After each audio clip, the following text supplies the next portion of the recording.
Good morning, Paul and Bhargav. Today is Tuesday, May the 2nd, and here's the heads-up briefing for today. In Australasia and Pacific Islands, we covered 7 issues. In North Asia, we covered 3 issues. In Southeast Asia, we covered 15 issues.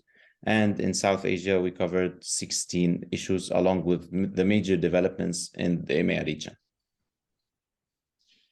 Thanks, Bassel. Go ahead.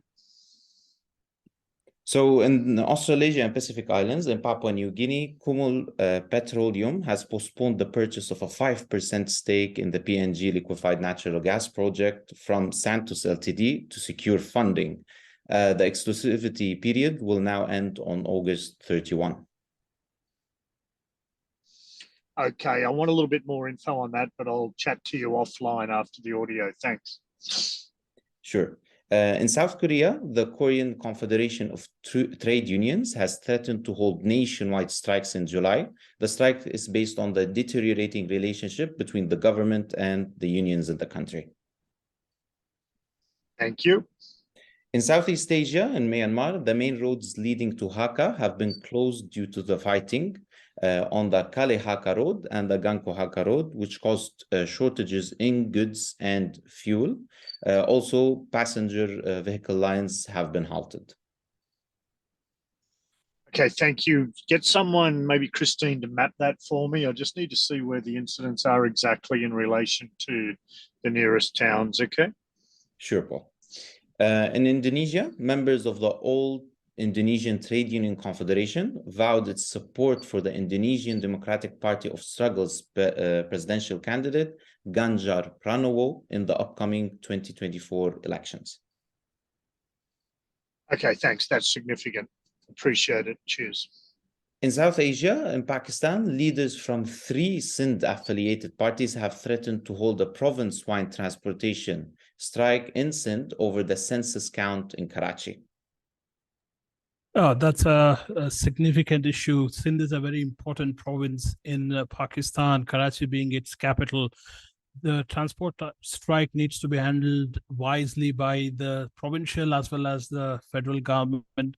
Otherwise, this can have a direct impact on the supply lines and other aspects of businesses in Karachi. Bassel, over to the next issue. Also in Pakistan, Bhargav, Section 144 of the Criminal Procedure Code has been imposed in Peshawar, Khyber Pakhtunkhwa till tomorrow over concerns of sabotage of law and order. The section basically prevents the movement of the public in certain areas and prohibits any gathering above 5 people.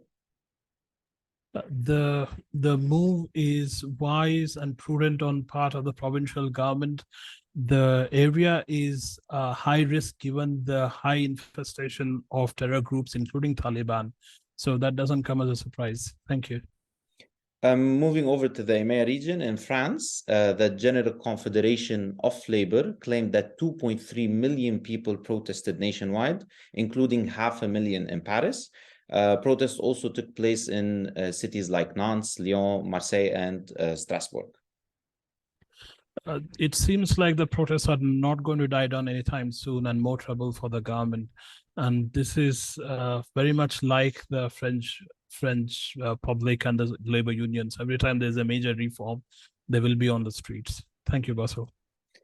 Finally, regarding the Russian-Ukrainian conflict, the White House yesterday estimated that Russia's military have suffered over 100,000 casualties in the last 5 months. According to some US intelligence reports, around 20,000 Russian soldiers have been killed during the Bakhmut offensive. I wonder how credible are those numbers, and in fact, I wonder how come they have missed out one more zero.